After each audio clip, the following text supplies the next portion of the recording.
Кутман таңыңыздар менен биздин сүйүктүү досторубуз. Барыңыздарга кутман таң дейм. Анткени саат 7-де биздин подкаст жаңы эле чыкты. Эгерде сиз күндүзү кечинде угуп атсаңыз, кутман кош убактыңыз менен.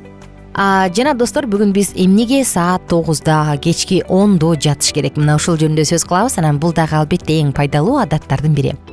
Достор, сизчи саат канчада жатасыз кечинде? Ылдый жакка комментарий жазып коюңуз. Мен 10-до жатам, мен 12-де жатам, ой мен уктаганча 2 болот дегендер болсо, же мен күнүгө саат 9-да жатам дегендер болсо, ылдый жакка жазып коюңуздар. Эмнеге саат 9-да жатыш керек? Эмнеге саат 10-до жатыш керек? Кызык, илгерки баягы Советтер Союзунун учурун көрүп калгандар билет болуш керек. Баарычы атам көп айтып калат да, спокойной ночи малыши бүткөндөн кийин эле уктачубуз деп. Анысы кандай? Көпчүлүгү уйкунун жакшысы анын узак убакытка созулушу деп айтат да. Мисалы, уйкум канганча уктап турмун, көзүмдү ачсам 12 болуп тур депчи. Тактап айтканда, мисалы 11-де жатып 7-де турасыңбы, түнкү 3-тө жатып эртең менен 10-до турасыңбы, айырмасы жок. Айтор минимум 7 саат болушу керек дешет. Бирок бул чоң жаңылыштык. Минимум 7 саат болуш керек эмес. Эмесе бүгүн эмне үчүн андай экенин айтып беребиз. Эмне үчүн саат 9-10-до жатып калыш керек да? Кечки саат 10-го чейин жатыш керек деп айтылат. Анткени организмдеги биологиялык төмөндөө ушул учурга туш келет дагы уктап кетүүгө оңой болот. Саат түнкү 10-дон 12-ге аралыгында организмде калыбына келүүчү процесстердин бийик активдүүлүгү жүрөт. Ал учурдагы уйкуну сулуулуктун уйкусу деп атышат. Караңызчы, 10-дон 12-ге чейинки учур. Бул учурда жаткан адамдар 24-төн кийин, тагыраак айтканда түнкү 12-ден кийин жаткандарга караганда өздөрүн бир топ сергек жана жакшы сезишет. Алар жаш дагы көрүнүшөт. Түн жарымына чейинки ар бир саат уйку түн жарымдан кийинки 2 сааттык уйкуга барабар. 10-дон 12-ге чейин 2 саат болсо, сиз ошондо 12-ден 4-кө чейин уктаганга барабар болот экенсиз. Сонун экен, караңызчы. Анан сулуулуктун уйкусу деп аталат бул учур. Кечки саат 10-до жатканда андай эмне болот деп ойлошубуз мүмкүн. Албетте бизди стресстен, эрте картаюудан, суук тийүү, ал эмес онкологиялык оорулардан сактаган гормон мелатониндин суткалык дозасынын 70% дал ушул түнкүсүн иштелип чыгат. Караңызчы достор, 70%. Дал ошол гормон биоритмди регулировкалап коет. Күн менен түндүн алмашуусуна көнгөнгө жардам берет. Жан жаныбарларды кышкы уйкуга жөнөтөт. Кеч киргенде бизди керебетке жаткырат. Гормондун иштелип чыгуусу күүгүмдө башталат. Түнкү 12-ден таңкы 4-кө чейин максимумга жетет дагы, таң ата баштаганда кайра акырындан түшө баштайт. Биз уйкуга батабыз. Ал эми мелатонин жумушка киришет. Калыпка келтирет, оңдойт, жашартат, бекемдейт. Анткени ал биздин ДНКны, клетка жана ткандарды бузуп, рак оорусун пайда кылуучу стабилдүү эмес молекулаларды жеп жоготуучу табигый иммуномодулятордун жана антиоксиданттардын бири. Караңызчы достор, кандай гана керемет, Эгерде кеч жатсакчы, мелатонин уйкунун сапатына эле эмес, грелин, лептин, инсулиндин иштелип чыгуусуна, тактап айтканда адамдын табитине жана анын май чогултуу жөндөмүнө дагы таасир тийгизет. Ошентип, аз уйку тамактын өлчөмүнө жана ашыкча салмак чогултууга дагы шарт түзүп коет. Грелин, лептин, инсулин мына сага. Уйку канбагандан улам адамдын реакциясы төмөндөйт. Ал эс тутумдун сапатына дагы терс таасирин тийгизип коет. Анан уйку гормонунун башкы душманы бул жарык. Көзгө жарыктын нурлары тийгенде мелатонин азыраак иштелип чыгат. Ал эми караңгыда тескерисинче болот. Ошондуктан уктоочу бөлмөңүз караңгы болушун көзөмөлдөңүз. Кийинкиси бул туура режим дагы маанилүү. Мүмкүн болушунча эрте жатканга аракет кылыңыз. Ошондо мелатонин көбүрөөк бөлүнүп чыгат.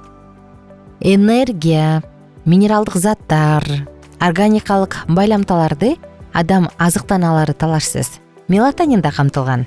Ошондуктан рационуңуз түрлүү болсун. Ал эми кофе, кызыл чай, алкоголь жана энергетикалык суусундуктардан болушунча качыңыз, анткени алар гормондун иштелип чыгышына жолтоолук жаратат жана анын деңгээлин төмөндөтүп коет.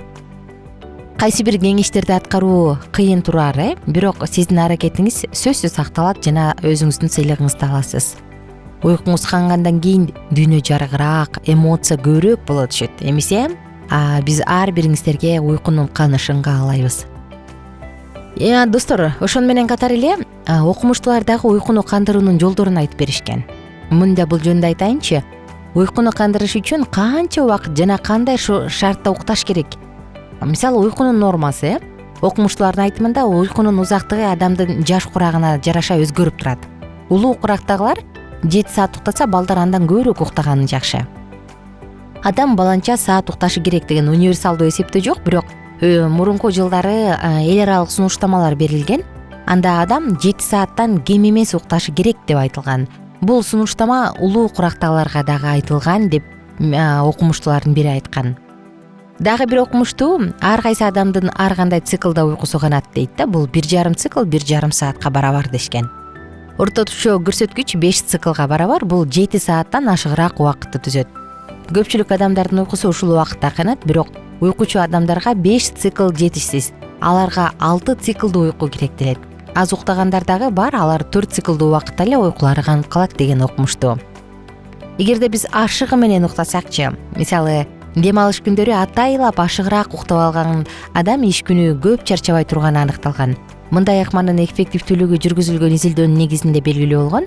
Иш чумасында башкаларга салыштырмалуу 2 саат көбүрөөк уктаган адам аз уктаган адамга караганда өзүн жеңил сезет деген бир окумуштуу. Кызык достор.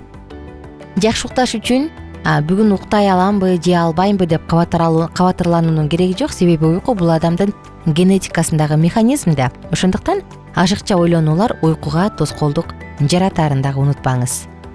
Сизге эмне керек? Уйкунун канышы үчүн дивандын жайгашкан жери, жууркандын сапаты чоң мааниги болгону адамды кыжалат кылган факторлор болбошу керек. Мисалы, бөлмө өтө ысык же өтө суук болбошу керек, ызы чуу болбой тынч болушу керек, анан ашыкча жарык болбошу керек. Окумуштуулардын айтымында бөлмө уктап атканда сөзсүз түрдө караңгы болуш керек экен. Анткени жарык организмдеги мелатониндин бөлүп чыгышына тоскоолдук жаратып коет. Эгерде түн ичинде туруш керек болсо, жарыкты жандыруу сунушталбайт, анткени свет жанаар замат мелатониндин бөлүнүшү токтоп калат. Буга ылайык шаар тургундарына айнектерге калың парталары дагы тагуу сунушталган. Уйкудан калган адам организм канча талап кылса ошончо укташ керек экенин окумуштуулар дагы эскертет. Уйку адамдын генетикасындагы атайын механизм болгондуктан уйку убактысын адам өзү аныктайт. Бирок уктаганда түнкү саат 10дон калбай укташы керек. Ал уйкунун канышына 2 күн керек болсо дагы катуу уктап уйкуну кандырып алуу дагы сунушталат. Баса достор, уйку дебедикпи ушул? Мүмкүн кийинки подкасттарда да кенен токтолуп берем. Мисалы биз мынтебиз го, бүгүн мен саат түнкү 3тө жатып, эртең менен 6да тургам, 3 эле саат уктадым, уйкум канбай калды. Ошондуктан эртең мен 9 саат укташым керек деп туруп, кечки саат 10до жатып, эртең менен 7де турабыз да. Же болбосо 10до туруп калабыз, тагыраак айткандачы. Анан биз ойлойбуз да, мен ушинтип баягы кечээ уктабай калган уйкумдун ордун толуктадым деп. Жок, андай эмес. Бүгүн уктабай калсаңыз болду. Бүгүнкү мелатониндин гормонун албай калдыңыз. Эртең уктабай калсаңыз, анда ошол гормондун керектүү нормасын албай калдыңыз. Тагыраак айтканда, муну 6-чы дем алыш күндөрү уктап, толуктап коюу деген мүмкүн эмес. Достор, мен саатымдын соңку мүнөттөрүнөн келип калдым. Сиздер менен коштошом. Атым болсо Аку, жана угармандарыбыздан сурайлычы, сиз канчада жатасыз? Комментарий кылып жазып коюңуз ылдый жакка. Жана ошону менен катар угармандарыбыздын баардыгын тең Алкитап Чекит медиа сайтына катталууга чакырам. Ал жакка катталып, өзүңүздүн оюңузду, пикириңизди жазганды унутпаңыз. Жана достор, биздин YouTube каналга дагы катталыңыз, комментарий жазыңыз. WhatsApp номурубуз экранда көрсөтүлгөн сүрөттө. Ушул номурга дагы сураныч, сунушуңуз болсо калтырыңыз. Ал эми бизди башка булактардан угуп аткан угармандарыбыз болсо, сиздер үчүн айта кетели. +1 301 760 60 70 сандары. Өмүрүбүздүн 1/3 бөлүгү уйку менен өтөт. Ошондуктан ал уйку сапаттуу жана бизди жашарта турган, бизге күч бере турган негизги булак болушу керек. Баарыңыздарга көңүлдүү күн. Канчада жатасыз? Ылдый жакка жазып коюңуз. Уйкуңуз жаш баланыкындай таттуу болсун.